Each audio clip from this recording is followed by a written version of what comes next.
Hola,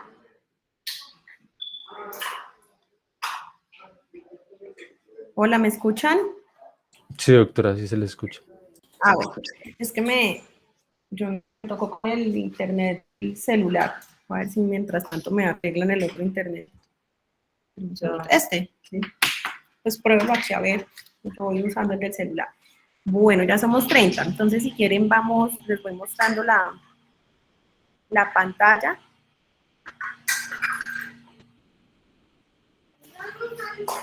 ¿Me cierra esa puerta, por favor?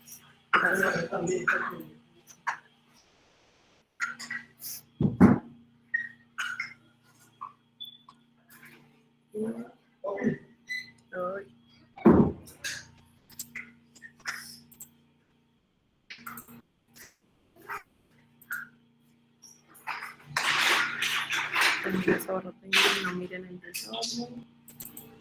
Bueno, entonces la idea como de estas tres primeras clases es que revisemos la parte de líquido cefalorraquídeo, de las meninges y de la barrera hematoencefálica como tal.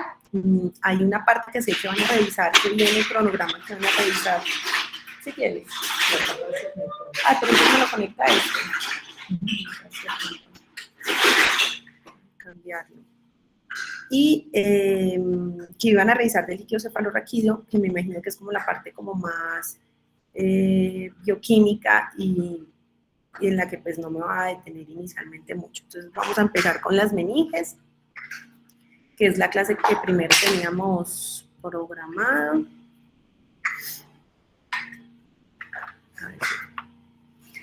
Entonces, el sistema nervioso central, todo, incluido pues el cerebro y la parte de médula y parte del sistema nervioso periférico, pero mire que todavía no me aparece. Sigue con el iPhone. Si lo desconecto, creo que me... No, doctora, todavía lo escuchamos. Ya no. Le eché la sal.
Bueno, niños, qué pena que me volví a desconectar, pero es que lo hace con el internet del celular. Si ven que me estoy entrecortando mucho, pues me avisa.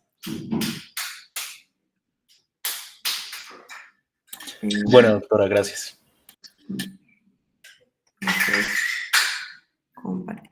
Si tienen alguna duda, me pueden interrumpir en cualquier momento, ¿listo? No hay problema. Ahí ya están viendo toda la pantalla. Sí, señora, ahí se ven las diapositivas. Listo, perfecto. Entonces, cuando nosotros hablamos de las meninges, que es como el primer tema que nos pidieron que abordáramos, entonces tenemos que tener en cuenta que el cráneo tiene una composición y que luego de que viene el espacio del cráneo, pues viene el espacio de unas telitas que recubren el cerebro y que básicamente tienen una función primaria que es protectiva, pero pues ya, y de contener el líquido cefalorraquídeo, que a su vez pues tiene unas funciones específicas que ya vamos a ver más adelante. Entonces, cuando uno revisa por cortes, uno primero se encuentra con una capa que es de piel, básicamente es cuero cabelludo, porque tiene esta presencia de folículos pilosos y tiene una característica que es importante que ustedes tengan en cuenta porque esto nos va a ayudar a tener una correlación clínica cuando estamos frente a un trauma craneoencefálico, porque es una sustancia, es una zona muy vascularizada y por ser tan vascularizada también es una zona que sangra con muchísima facilidad y pues que sangra de una forma abundante. Luego de la piel viene lo que llamamos nosotros la aponeurosis epicraneal, que es esta, ay, tranquilo, que es esta que ven, no sé si alcanzan a ver, yo creo que allí no alcanzan a ver, pero bueno, es la que se ve como un grisecito, esa aponeurosis epicraneal, o también llamada galea, es básicamente parte de un músculo, que ya vamos a ver más adelante, luego ya viene el periósteo. Luego el periósteo, la primera y la más externa de las meninges, que es la dura madre, que tiene dos componentes, con una capa externa y una capa interna, que pueden ver ahí cómo se despliegan las dos hojas. Luego viene un espacio que es el espacio... luego viene el aracnoides, luego viene el espacio subaracnoideo y por último la pía madre, que es la que está directamente en contacto con el cerebro. Entonces, la aponeurosis es esa capa, o galea aponeurótica, es esa parte fibrosa del músculo, de un músculo que es el músculo occipito frontal, pues que tiene sus dos componentes realmente con músculo como tal, con fibra muscular, a nivel frontal y a nivel occipital, y entre la unión de estos dos músculos, pues es que aparece la aponeurosis epicraneal, o galea aponeurótica, que es básicamente una capa de recubrimiento. Si volvemos entonces a la siguiente parte, vamos a encontrar el periósteo. El periósteo, pues tenemos dos componentes, el interno y el externo. Ustedes ahí pueden ver la lámina en la mitad, pues con médula ósea.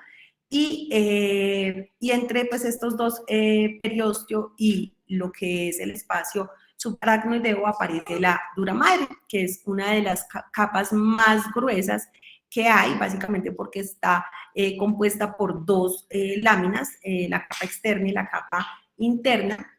Y como podemos ver en este corte transversal, esta parte más externa que contiene la capa perióstica externa es con tejido muchísimo más grueso, mientras que la capa meningia interna, pues, del parte de la dura madre, esta capa meningia interna es un poquito más laxa y nos permite pues que sea más delgada. Y luego de estas, pues viene ya la meninges, que es la aracnoides, o la capa aracnoidea, que va a ser la, digamos, bueno, me faltó decirles que esta capa es una capa gruesa, también muy vascularizada, siempre que, digamos que tenemos cortes en este, pues va a haber desde donde más hay sangrado de las capas externas. Y luego, digamos que nos preguntaríamos, ¿por qué tienen que haber dos capas de dura madre?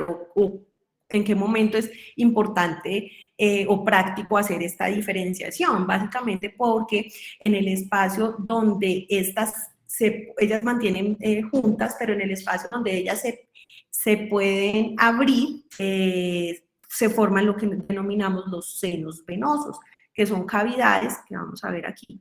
Estos senos venosos es justo donde se abre esta dura madre en su capa externa e interna, y son los sitios pues donde son cavidades donde se va a recoger sangre venosa y líquido cefalorraquídeo. Justo ahí las granulaciones aracnoideas van a producir la secreción de líquido cefalorraquídeo, y los vasos sanguíneos, como se ve ahí, que llega a la vena emisaria, la vena cerebral anterior, a drenar en estos espacios que son básicamente relacionados con pared de dura madre, tanto en la capa externa como la capa interna, formando pues estos que son los senos venosos, que ya cuando ven como la parte vascular, pues van a profundizar ahí.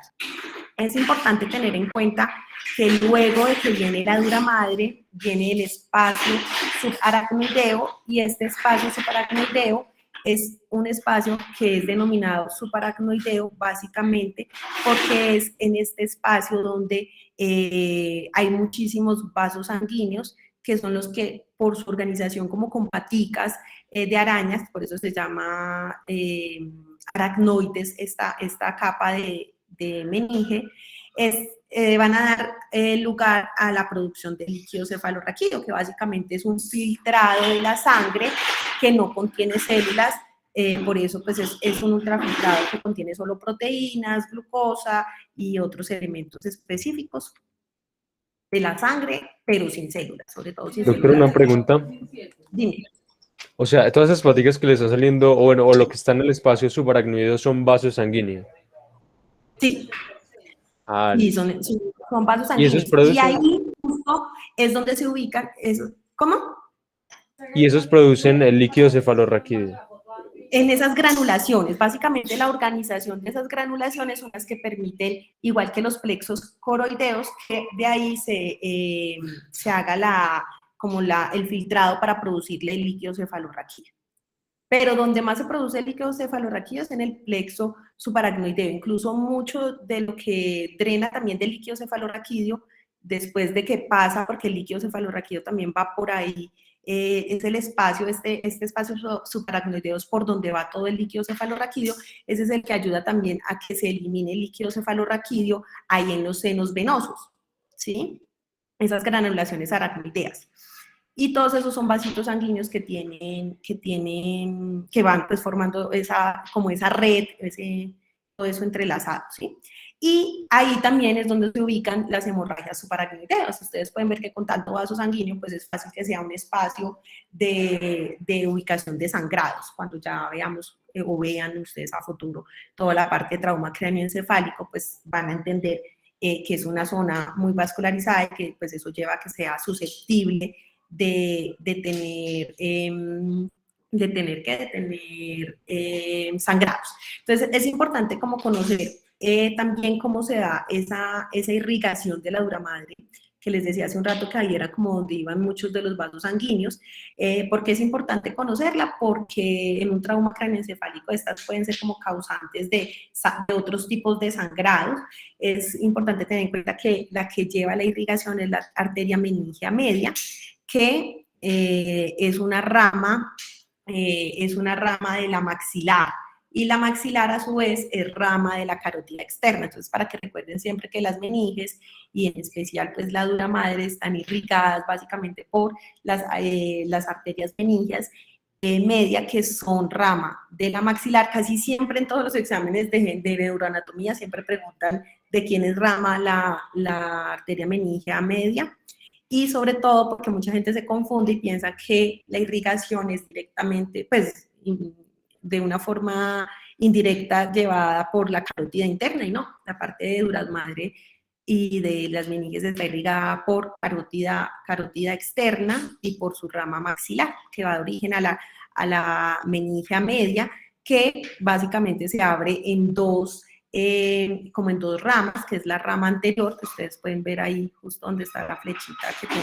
en azul el nombre de arteria meningia media, que se abre en anterior y posterior. Entonces, si regresamos entonces nuevamente, ya después de encontrar como esta parte del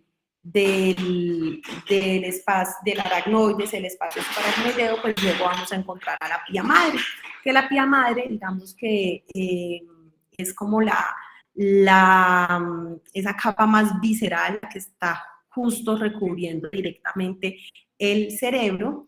Es una de las capas más delgadas, pero igual termina siendo una capa que es importante en todo el proceso de protección del cerebro. Digamos que este sería como, ay, la pía madre. Este sería como un resumen de cómo es esta organización de aracnoides, que es pues, esta araña gigante que tiene todas esas patitas delgadas que se pegan al aracnoides y a la pía madre, y ese es el espacio subaracnoideo que lo estamos viendo aquí, que me preguntaba ahorita el doctor Calle, creo que era. También estas granulaciones aracnoideas, que ya pues, adelantamos un poquito, pero que tienen que ver sobre todo con esa excreción de líquido cefalorraquídeo que llega al seno sagital, a los senos sagitales, junto con la sangre que drena en las venas, y de ahí van al resto de la circulación. Y que es importante en la regulación de la cantidad de líquido cefalorraquídeo. Entonces, esa capa más visceral, que es la pía madre, tiene una función básica y es separar el líquido cefalorraquídeo del cerebro. Y, pues, como ustedes pueden darse cuenta, entonces el cerebro estaría como suspendido en líquido, ¿sí? Eso es básicamente con varias funciones. Una, disminuir el peso. Dos, protegerlo de golpes. Ustedes saben que las cosas que están estáticas es más fácil que se fracturen y se dañen. Emiliano, no haga tanto ruido, Emiliano, por favor. Y pues de estar en contacto con las prominencias óseas se pueden generar lesiones directas del cerebro. Entonces eso es otra de las razones por la que está embebido el líquido cefalorraquídeo. Cuando revisamos esta ubicación de las meninges, sabemos que esta misma distribución se lleva en el cerebro y en la médula espinal. Básicamente es la misma y recubriendo pues los nervios periféricos, las raíces y los nervios periféricos. Y básicamente pues tiene como esa misma distribución. Es importante tener en cuenta que en los espacios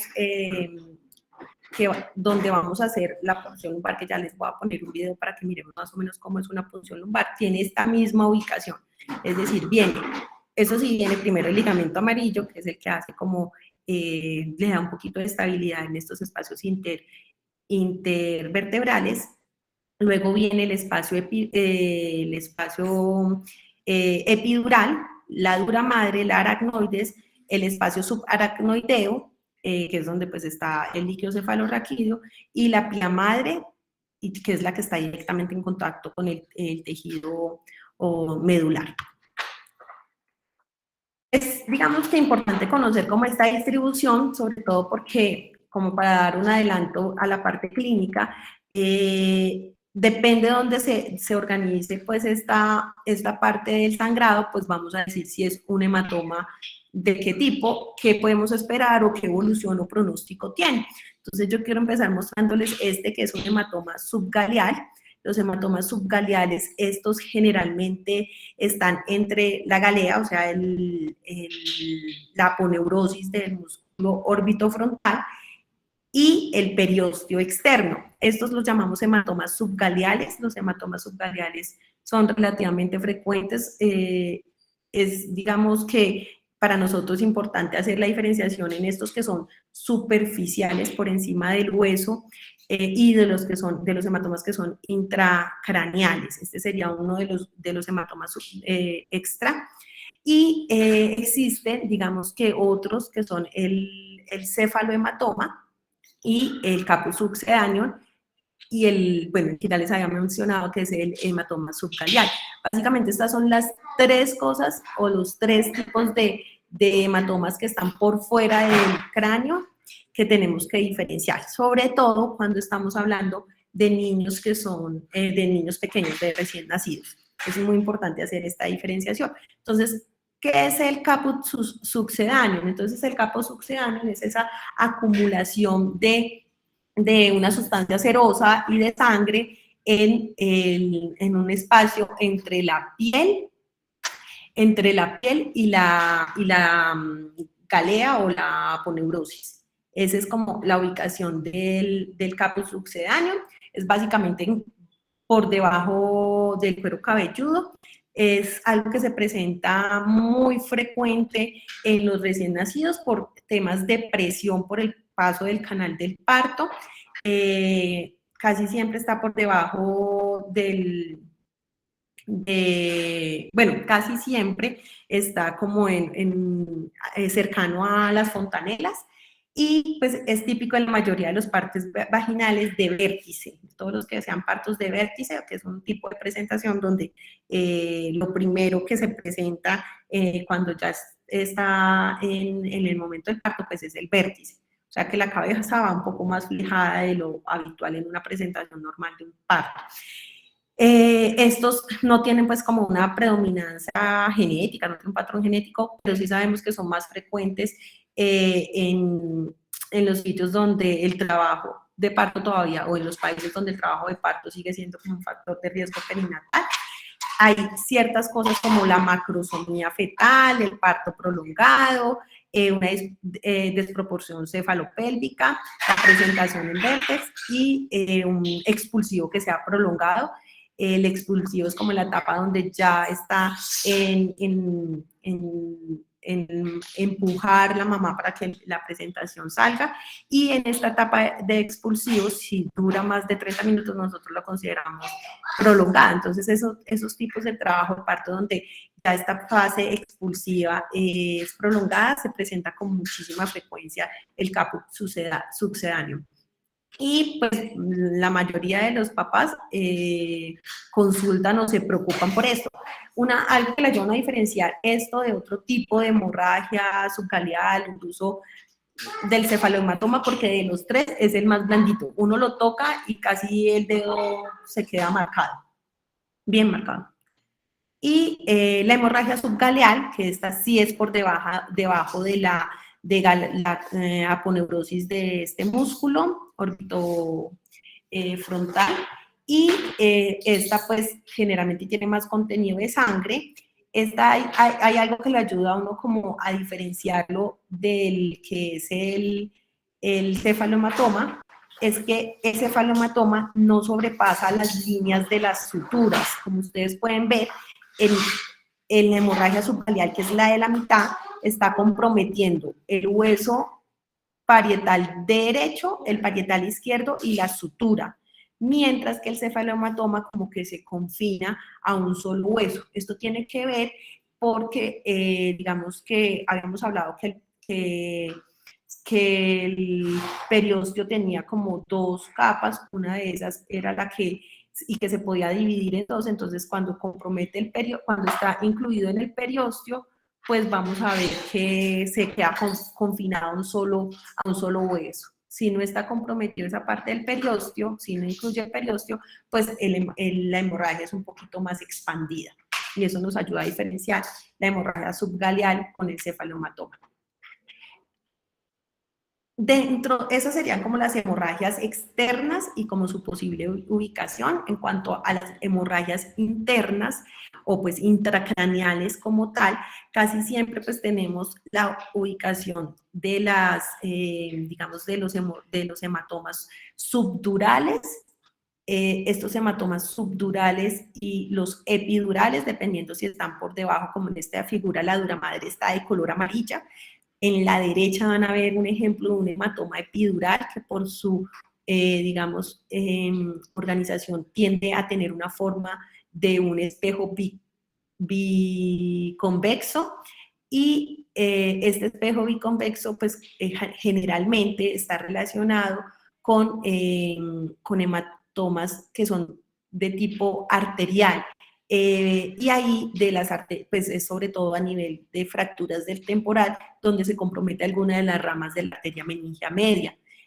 ¿Qué tienen esto? Pues sabemos que como la sangre arterial pues como que se expulsa con mayor fuerza y con mayor volumen que la sangre venosa, sabemos que la diferencia clínica entre el hematoma epidural y subdural es ese periodo que se llama un periodo lúcido, donde el paciente está muy bien y de un momento a otro se empieza a deteriorar, y es básicamente porque se llena rapidísimo este espacio del hematoma epidural, pues llevando incluso hasta herniaciones por aumento de la presión intracraneal, mientras que los hematomas subdurales, por ser sangre venosa que tiene menos presión, tienden a llenarse de una forma más lenta. Generalmente la forma de los hematomas subdurales es biconvexa, o uno convexo y el otro pues cóncavo.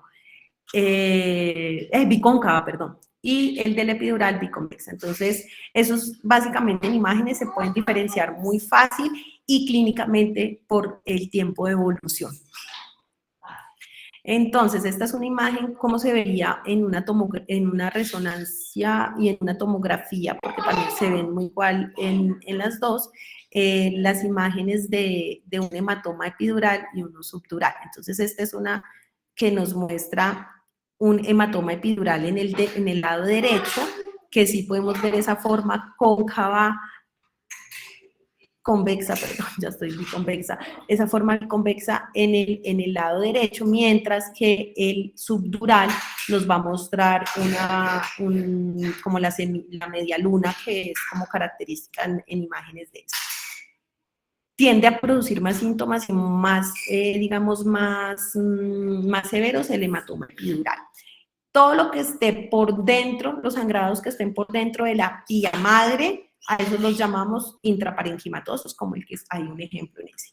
Y, bueno, y los otros, perdón que se me salió, y los otros pues tienen que ver con los sangrados subdurales y las subaracnoideas. Esas son como las dos diferencias. Ya les mostré los epidurales, y los otros que nos quedan son los subaracnoideos, que básicamente no se localizan bien porque pues el espacio subaracnoideo es muchísimo más amplio, es un espacio más real, mientras que los espacios entre la dura y la aracnoides es más un espacio virtual, es decir, las hojas no es que estén pegadas del total, pero siempre están en contacto, a menos de que venga sangre. Mientras que la subaracnoidea, pues es más fácil de que la sangre pues tenga un curso más fluido por la presencia de líquido cefalorraquídeo. Entonces, yo no sé si tengan alguna pregunta de esta parte de meninges. ¿Me podría repetir, por favor, cómo se hace para diferenciar entre caput succedaneum y hemorragia subgaleana? Es que no me quedó muy clara esa parte. Vale, digamos que entre caput y hemorragia subgaleal, es que el caput está entre la piel y la galea, o sea, está por encima de la galea, mientras que el otro está por debajo de la galea, la hemorragia subgaleal.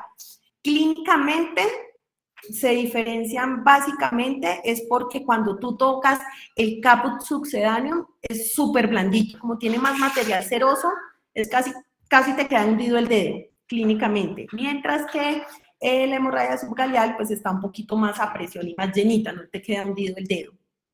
Y pues obviamente en cuanto a la anatomía es que uno queda por encima de la galea o de la aponeurosis y el otro queda por debajo. Clínicamente, entre la hemorragia subgaleal y el cefalomatoma, la diferencia está en que el cefalomatoma compromete un solo hueso, mientras la hemorragia subgaleal puede comprometer pasando las suturas o pasando pues como espacios entre uno y otro hueso, porque el periósteo, digamos que está en la hemorragia subgaleal, está abajito, mientras que en el cefalomatoma está incluido. Y eso lo hace también más durito en la consistencia cuando uno lo toca. ¿Sí quedó claro? Ahí como que la diferencia en el cefalomatoma es que el periósteo está incluido. En la hemorragia subgaleal es que está debajo de la galea, pero sin incluir el periósteo.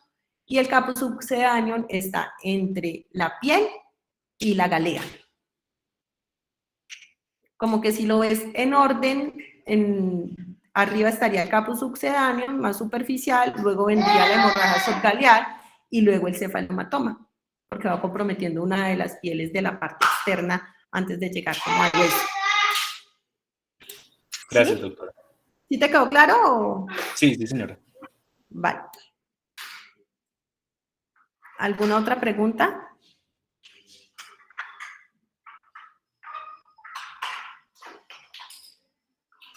¿No? Doctora, una pregunta. Bueno, Ahorita que nombró algo de un espacio virtual y que de pronto se comprometía más, esa parte no me quedó tan clara. ¿Cuál es exactamente como el espacio virtual o que no está bien como estructurado?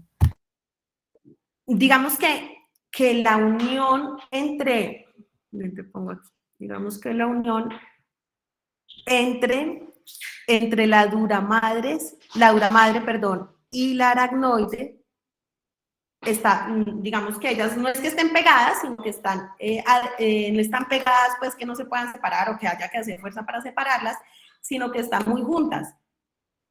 Como tal, por eso no decimos que haya un espacio entre la dura madre y la aracnoides. Pero si llega a haber un sangrado, esa ubicación pues hace que como que se separen y aparezca este espacio que no estaba.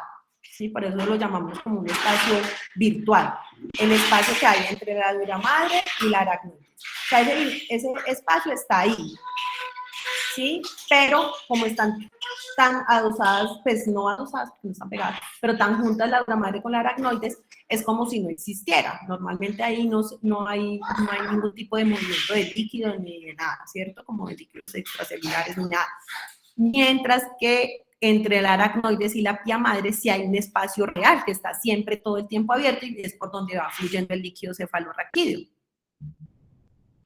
Entonces, las hemorragias o los hematomas que son epidurales son los que más rápido se llenan porque vienen con sangre arterial y esos son los que son más, digamos, de un periodo de tratamiento más corto, es decir, hay que correrles a los epidurales, que son estos que veíamos aquí en esta. Los epidurales, como el que está en el lado derecho de rojo, por lo que son arteriales y están en este espacio que pues no es un espacio real, sino un espacio virtual. ¿Sí te queda más claro? Sí, doctora, muchísimas gracias. Vale, Mariana. ¿Alguien más tiene alguna otra duda?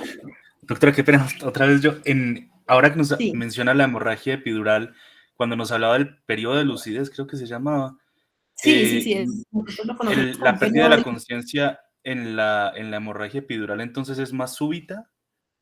Sí, digamos que tú ves el paciente en el momento súper bien. Ahí como que se empieza a llenar el hematoma, ¿cierto? Y mientras llegan a urgencias, incluso los que no, lo vimos súper bien, hicimos el triage, súper lúcido, consciente, no tenía ningún signo de focalización. Estos generalmente, pues, se pueden asociar como a fracturas lineales. Y pues comprometen estas arterias venéreas, ¿cierto? Que pues están bien irrigadas. Entonces, el paciente llega, tiene ese espacio de lucidez y dependiendo pues qué tan grande haya sido el vaso comprometido, pues se va a llenar más rápido o más lento pues el hematoma, se va a formar más rápido o más lento y generar todos los síntomas, incluso llegar a hipertensión endocraniana con herniación. Entonces, incluso uno lo ve en urgencias a veces que uno llega, les está hablando y se van yendo. ¿Sí? Entonces tienen ese periodo de lucidez que incluso uno lo puede notar, sea en la atención prehospitalaria o en urgencias.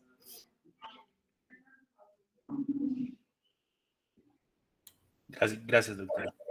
Y claro, pues hay que correrle más cuando uno lo identifica, porque si uno todavía no ha llegado al punto donde esté todo lleno, porque haya sido un vaso pequeño, pues hay que correrle porque uno sabe qué rápido se puede deteriorar el paciente. Mientras que el hematoma subdural, pues también hay que correrle, pero pues da un poquito más de tiempo, igual que la hemorragia subaracnoidea. Incluso muchas de las hemorragias subaracnoideas que son pequeñas, las dejamos en observación, dependiendo pues la causa, si es de trauma, las dejamos en observación y si ellas mismas se van como reabsorbiendo, si no son grandes o que aumenten la presión intracraneana. ¿Listo? Entonces, es Doctora, una importante. pregunta. Señora. ¿Por qué, Ujú. porque cuando un niño se golpea, dicen que no se puede dejar dormir? Eso es un mito urbano. Un niño se puede dejar dormir, pues generalmente los niños lloran mucho cuando se golpean, ¿cierto? Entonces, ¿quién que no haya llorado en su vida le ha dado sueño después? Termina cansado de llorar y termina con los ojos hinchados y quiere dormir y descansar. Pues a todo el mundo le pasa y pues a un bebé peor. Eso es un mito urbano. Lo que uno tiene que estar pendiente es que el niño esté dormido y no que esté con alteración de conciencia. Entonces tal vez por eso se generó como ese mito, porque pensaban que los papás no podían de pronto estar como, o hacer esa diferenciación entre que esté dormido a que esté con alteración de la conciencia. Entonces le decían, mejor déjelo despierto para que usted esté pendiente de la conciencia, pero un niño sí se puede dejar dormir, claro. Ah, bueno, doctora, gracias. Ustedes tienen que estar pendientes que el niño no tenga dolor de cabeza, que el niño no haya presentado una crisis epiléptica, que no haya tenido alteración de conciencia, es decir, que tenga un trauma craneoencefálico moderado, severo. Pero pues clínicamente uno se da cuenta si alguien está dormido porque tiene sueño o si alguien está somnoliento o ya está comatoso. Pero sí, déjenlos dormir, pobrecitos, uno después de haber llorado y estar cansado de golpe.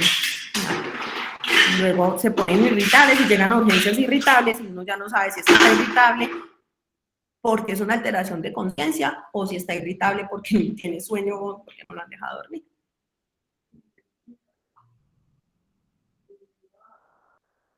Bueno, ¿alguna otra pregunta, niños? A ver, la otra.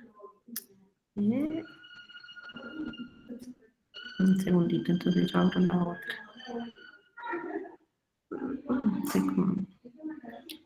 Entonces...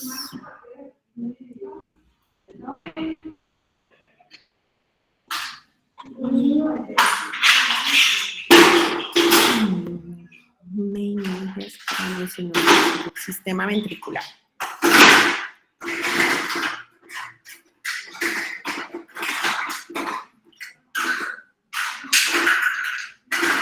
Bueno, entonces, para pasar como al segundo tema del sistema ventricular. No haga tanto ruido, porfa. Hace mucho ruido, amor, con esos el sistema ventricular y líquido cefalorraquídeo. Entonces, ¿dónde se produce el líquido cefalorraquídeo? En los pliegues coroideos, se eliminan los senos venosos a través de estas vellosidades de las granulaciones aracnoideas y lleva una circulación. Gracias. Lleva una circulación que vamos a ir como revisando poco a poco, pero básicamente inicia pues la producción en los pliegues, sobre todo en los pliegues coroideos a nivel de ventrículos laterales. Hay otras zonas donde hay pliegues coroideos que pues, en el sistema ventricular, en la pared del cuarto, en el techo, perdón, del cuarto ventrículo, y pues a través de diferentes estructuras que vamos a ir viendo, que son los forámenes ovales, los acueductos de Sillo, el espacio subaracnoideo y del canal medular o canal central. Y pues estas cisternas, vamos a ver cómo se da todo este proceso de flujo de líquido cefalorraquídeo. Entonces, hay que reconocer pues, que el líquido cefalorraquídeo es un ultrafiltrado de la sangre. O sea, el líquido cefalorraquídeo es básicamente sangre, tiene los mismos componentes, exceptuando algunas proteínas de gran tamaño, porque acuérdense que está la barrera hematoencefálica que vamos a ver después, que permite pues el paso de ciertas cosas, y no tiene sangre. Entonces, básicamente, el volumen del líquido cefalorraquídeo cambia pues dependiendo la edad. Algunos más o menos lo calculan como de 2.5 a 5 milímetros por peso, por kilogramo de peso. La velocidad de producción es de 0.5 mililitros por minuto, es decir que para lograr un volumen que es sería pues el de una persona media, pues más bien pequeña, de 150 mililitros, uno podría estar produciendo todo el líquido cefalorraquídeo más o menos en 4 a 5 horas. Que a veces los pacientes le preguntan a uno en una punción lumbar que si se queda sin ese líquido, ¿qué va a hacer, cierto? Incluso antes había muchísimos mitos de que luego de una punción lumbar, como que la persona podía quedar con discapacidad motora porque le quitaban como el aceite, porque la gente lo mencionaba así, y pues obviamente el conocer todo este proceso le ayuda a uno a explicarle al paciente y quitar todos esos mitos. La presión del líquido cefalorraquídeo también varía según la edad. Sabemos que casi siempre está entre 6 y 15 centímetros de agua, o 60 y 150 milímetros de agua. Esto siempre teniendo en cuenta que la punción lumbar, la presión de apertura en la punción lumbar, la medimos con el paciente en decúbito lateral, porque hay personas que hacen las punciones lumbares con el paciente sentado. Entonces, ahí nos daría una presión muchísimo mayor. Y también es importante, recordemos que siempre que hacemos una punción lumbar es obligatorio hacer la medición de la presión de apertura. Como hay proteínas en el líquido cefalorraquídeo, por lo que les decía hace un segundo, que es un ultrafiltrado de la sangre, vamos a encontrar proteínas, generalmente son proteínas pequeñas, proteínas grandes no pueden atravesar la barrera hematoencefálica. Hay glucosa, que generalmente es la misma, el mismo valor que lo que tenemos en sangre. Casi siempre preferimos hacer la comparación de la glucosa del paciente, o sea, la glucosa sérica del paciente con la glucosa del líquido cefalorraquídeo para hacer el análisis. ¿Por qué? Porque si un paciente es diabético, pues podemos encontrar que la glucosa del líquido cefalorraquídeo es 90 a 100 y su glicemia periférica es de 250, entonces vamos a decir, no, está normal, pero realmente para el paciente está disminuida, porque lo normal es que no esté por debajo de 2/3 de la glucosa periférica. Y pues no, digamos que pueden haber linfocitos de 0 a 3, que son esos que tenemos en los pool de los vasos sanguíneos, que son los que están listos para en el momento de que haya una infección poder empezar las respuestas mientras se hace toda la producción de todo el componente humoral y celular para reaccionar frente a una infección. Pero pues casi siempre hay entre 0 a 3 linfocitos. A veces puede pasar que la punción lumbar sea traumática, entonces casi siempre tenemos que hacer esa correlación entre el número de células que hay periféricas y el número de células en el líquido cefalorraquídeo centrales. Entonces, el líquido cefalorraquídeo tiene varias funciones. Como habíamos dicho hace un rato, como el cerebro está embebido ahí, es un amortiguador y protege el sistema nervioso central de traumatismos. Proporciona estabilidad mecánica y apoyo para el cerebro por el peso y sirve como reserva y ayuda a la regulación de los contenidos del cráneo. Es decir, más adelante, yo creo que lo van a ver en la clase de funciones del líquido cefalorraquídeo, de funcionalidad, esa parte química, y si no, si quieren, con gusto lo vemos cuando veamos barrera hematoencefálica. Es esta teoría que nos permite hablar de 3 contenedores para mantener la presión del líquido cefalorraquídeo dentro de valores normales, que es la teoría Monro-Kelly, que es la que usamos para entender qué pasa en cuanto a la regulación de presión arterial. Entonces, el líquido cefalorraquídeo es una reserva y ayuda a la regulación de los contenidos del cráneo. Es decir, que si hay una masa que está generando aumento de esta presión, lo que hace el cerebro de entrada o de primero es disminuir la producción de líquido cefalorraquídeo, o si de todas maneras ya hay mucho, pues aumentar la secreción. Nutre el sistema nervioso central, porque pues en va la glucosa y todo, pues lo que necesitamos a nivel de metabólico. Elimina los metabolitos del sistema nervioso central y sirve como vía de la secreción al nivel de la pineal para llegar a la hipófisis de algunas de las hormonas para comprender todo este eje hipotálamo hipoficial. Entonces, para empezar, tenemos que entender que el cerebro está compuesto por unos espacios que están recubiertos por epéndimo y que estos espacios, que es como un tipo de endotelio diferenciado, y estos espacios los llamamos ventrículos. Estos ventrículos más grandes que tenemos es el ventrículo lateral. El ventrículo lateral tiene la forma de una C invertida, como con una colita. Esa parte anterior corresponde al cuerno anterior, luego viene el cuerpo, luego viene un cuerno posterior que es la colita y la parte inferior que es el cuerno inferior. Este a su vez está conectado con el tercer ventrículo, que es el que ven más abajo, a través del agujero interventricular. Y este tercer ventrículo está comunicado con el cuarto ventrículo a través del acueducto cerebral o el acueducto de Silvio. Y este agujero interventricular también es conocido como monólogo. El acueducto cerebral atraviesa por casi la mitad, por la línea media posterior, atraviesa el mesencéfalo, y pues el cuarto ventrículo, como lo vamos a ver más adelante, tiene una forma de tienda de campaña. Entonces, este líquido cefalorraquídeo se empieza a producir en los ventrículos laterales, en estos plexos coroideos, va por el agujero interventricular o agujero de Monro, va al tercer ventrículo, del tercer ventrículo va al acueducto de Silvio, para llegar al cuarto ventrículo, y en el cuarto ventrículo, a través de unos agujeros laterales y otros agujeros posteriores, van, que son el agujero de Luschka o Magendie, por ahí puede ir, o la otra opción es que vaya por el canal ependimario o medular hasta abajo, hasta nivel, pues para cubrir toda la médula.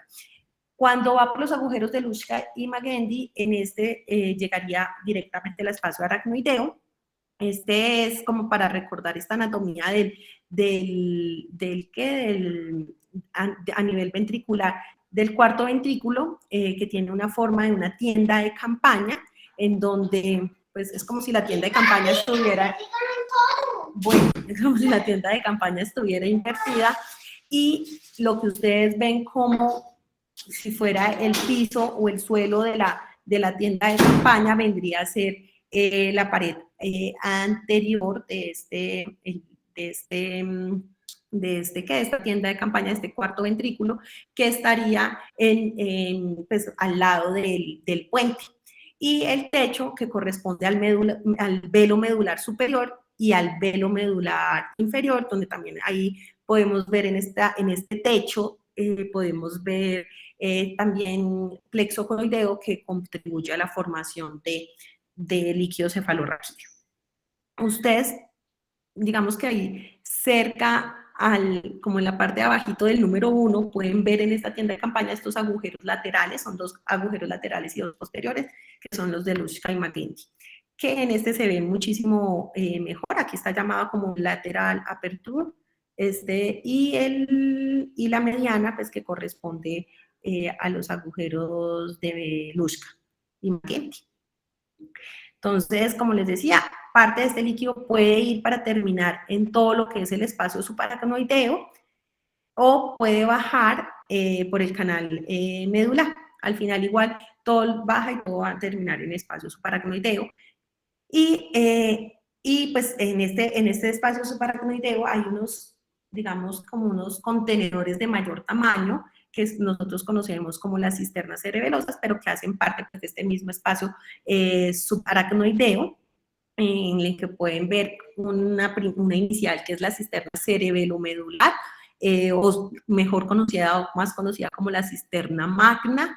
Esta cisterna magna, digamos que se comunica directamente por el foramen de Magendie, llega ahí el líquido cefalorraquídeo directo a la cisterna magna.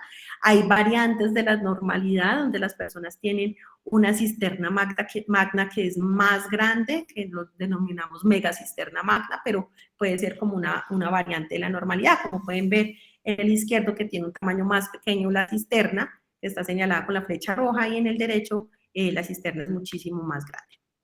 Esta cisterna magna nos ayuda a diferenciar con el quiste aracnoideo, que pueden haber quistes aracnoideos que recuerden que tienen un carácter benigno, y la diferencia pues es que aquí podemos ver la hoz del cerebelo. No sé si ustedes alcanzan a ver que la flechita roja está señalando casi algo que hay lineal ahí en la mitad. Esto corresponde pues a la hoz del cerebelo, mientras que en los quistes aracnoideos no se ve. en esta imagen de la derecha, en este corte sagital, ustedes pueden ver que encima del cerebelo aparece la cisterna ambiens, o también cuadrigémina, porque está justo al lado de los, superior al cerebelo y al lado de la lámina cuadrigémina. Está también la cisterna interpeduncular, que está a nivel mesencefálico, entre los dos pedúnculos cerebrales.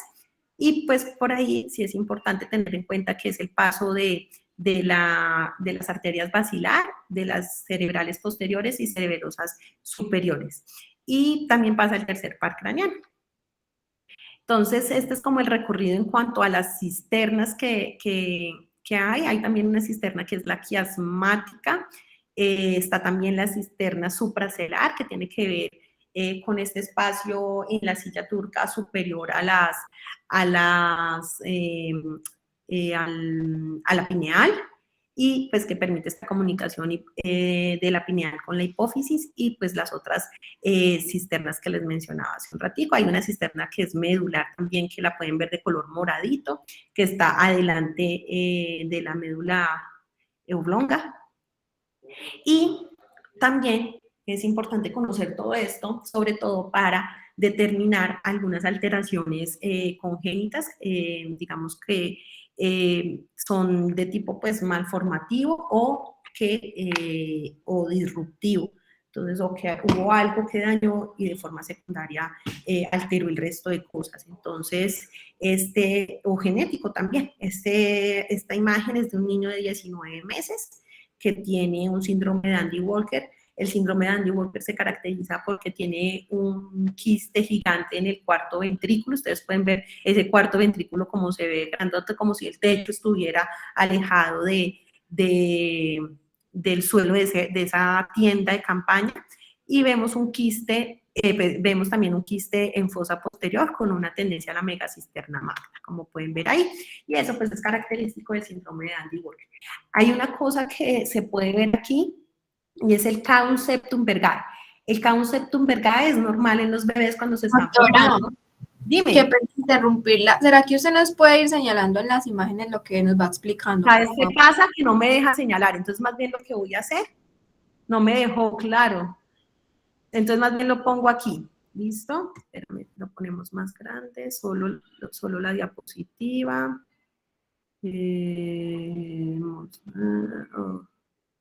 Esto. Ay, se me va a descargar esta cosa.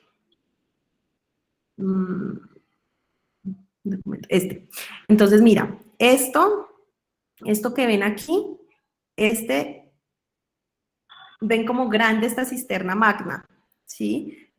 Y no se ve la hoz del cerebelo que les mostraba yo que se veía en la otra imagen, ¿sí? Espérenme, les muestro en cuál. Es que no me deja señalar, yo no sé cuándo está en modo presentación en Meet. Si alguien sabe, me puede enseñar, por favor. A ver si me deja ver varias. Doctora, igual nosotros ahí vemos su cursor. ¿Usted hacía mi cursor? Sí, señora. Ay, yo dejé de señalar porque yo pensé que no. No, ahí lo vemos, sí, sí. Muy Ahí bien. está. No, yo dejé de señalar porque pensé que no veían. Pero no, cuando está en presentación no ven. Ahí sí lo ven. Intentemos a ver, doctora, pero como quiera. Venga, a ver. Porque yo ni siquiera lo veo. Yo no lo veo. ¿Ustedes lo ven? Nosotros, sí, sí, señora. ¿Y como para qué lado está? No sé. Está a la izquierda y un poco a la derecha. Ah, ya se movió. Sí, está a la izquierda. Lo estoy moviendo. No, pero yo no lo veo. Ese es el lío. Entonces no puedo decir no puedo ver que estoy señalando. Ay. Claro. Entonces más bien pongámoslo aquí. Pongámoslo aquí con el navegador. Mejor así, ¿les parece? Y así, es que sí es difícil sin poder señalar. Entonces, aquí. Entonces este es el quiste que hay en la fosa posterior, el quiste que hay en el cuarto ventrículo, ¿sí? Que es este. ¿Y cómo sé que este es un quiste? Acuérdense que les decía que se tenía que ver completa la hoz del cerebelo para yo estar segura que no era una pues megacisterna magna, como la que les mostré al inicio, como esta, ¿sí? Que aquí ustedes ven que la cisterna magna es grandota, y si la vemos en un corte así, ustedes podían ver esta hoz del cerebelo. Entonces, por eso yo sé que este no es un quiste, sino una hoz del cerebelo. Sino una cisterna magna, por la hoz del cerebelo. En cambio, en esta, ustedes no ven eso, ¿sí? Y uno no ve el vermis. El vermis es esa estructura que une los hemisferios cerebelosos, donde se unen los hemisferios cerebelosos, ese vermis no está. Entonces, esto es lo característico del síndrome de Andy Walker. ¿Y qué era el otro que me habías dicho que señalara? Ah, bueno, les estaba diciendo que había normalmente uno no ve una separación real entre los dos ventrículos, porque hay una laminita que es el cavum septum entre los ventrículos laterales. Ellos están divididos por un espacio que también es virtual, es decir, que no está siempre abierto, pero puede por algunas circunstancias, generalmente por anomalías del desarrollo o por variantes de la normalidad, estar separados, y esa separación la llamamos cavum septum vergae, ¿sí? Entonces, como se ve aquí, ustedes ven el septum del lado derecho y el septum del lado izquierdo. Normalmente se deberían de ver estos dos pegaditos, si ustedes ven este espacio aumentado, ¿sí? Eso es el cavum septum vergae, que, como les digo, en niños muy pequeñitos es normal. En grandes, si está solo, es normal. Si está asociado a otras alteraciones, pues son anomalías del desarrollo. ¿Listo? ¿Qué otra duda tienen de esta parte de la organización de los ventrículos?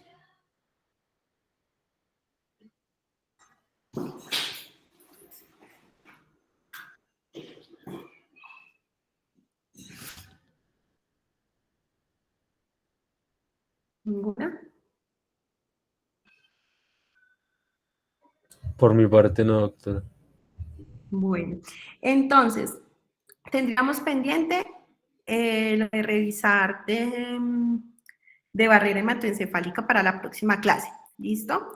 Pero yo quiero que todos busquen anomalías del desarrollo de los ventrículos. Entonces pueden buscar el Arnold-Chiari o del sistema, pues, de flujo del líquido cefalorraquídeo. Entonces, échenle una buscadita para que la próxima vez me cuenten cuáles encontraron.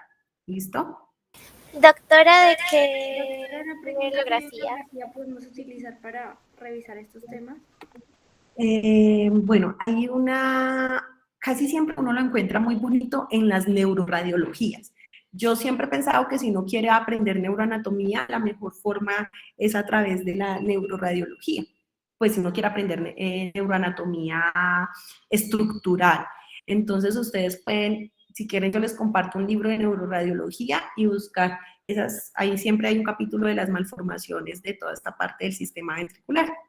¿Sí? Que ahí estarían algunas hidrocefalias, por ejemplo, cuando está obstruido alguno de los foramen oval o de los de Luschka, todas estas cosas pueden generar hidrocefalias. Entonces, si quieren, yo les paso una neuroradiología y les va a servir para estudiar toda la neuroanatomía. Yo siempre pienso que la neuroanatomía se aprende es viendo muchísimas imágenes de muchísimos pacientes y uno mismo preguntándose, ve, ¿qué es esto? ¿Qué es esto?